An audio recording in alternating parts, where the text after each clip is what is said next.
nom du Père et du Fils et du Saint-Esprit. Amen. Souffle de Dieu, souffle de vie, restaure en nous ce qui est brisé. Amen. Évangile de Jésus-Christ selon saint Luc. Gloire à toi, Seigneur.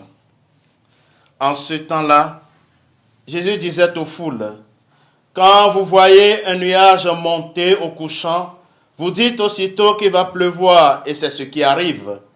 Et quand vous voyez souffler le vent du sud, vous dites qu'il fera une chaleur torride, et cela arrive. Hypocrite, vous savez interpréter l'aspect de la terre et du ciel, mais ce moment-ci, pourquoi ne savez-vous pas l'interpréter? Et pourquoi aussi ne jugez-vous pas par vous-même ce qui est juste?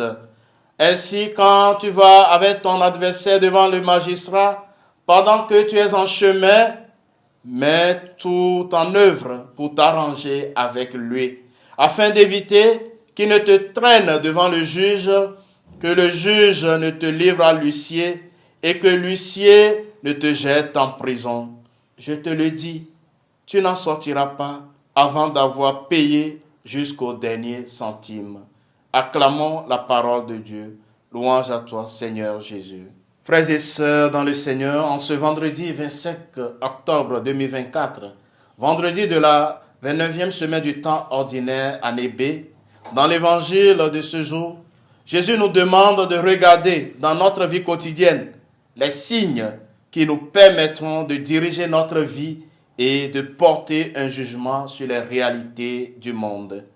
Jésus s'appuie sur les réalités du quotidien pour nous dire l'amour de Dieu, sa tendresse pour nous. Il est venu jusqu'à nous. Il nous apporte un amour fondamentalement nouveau.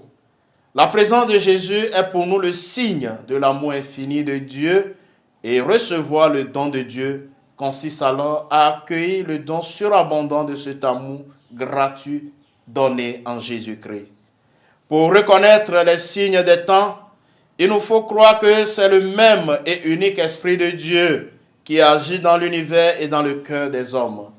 Jésus prend dans l'existence humaine l'expérience du conflit pour nous aider à avancer.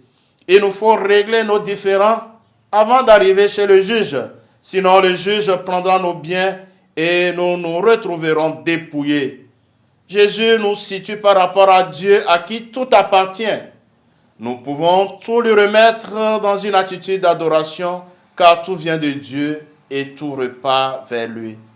Jésus a exulté de joie en remerciant son Père de faciliter la tâche aux petits et aux humbles, plutôt qu'à ceux qui, aux yeux du monde, passent pour des sages et des savants. Bien-aimés, agissons-nous dans l'humilité et la douceur à Dieu, qui, dans la surabondance de son amour, nous fait miséricorde. Demandons à Jésus la grâce de nous apprendre la voie de l'amour, de l'abandon et de la douceur. Le Seigneur soit avec vous. Que Dieu Tout-Puissant vous bénisse, le Père et le Fils et le Saint-Esprit. Amen.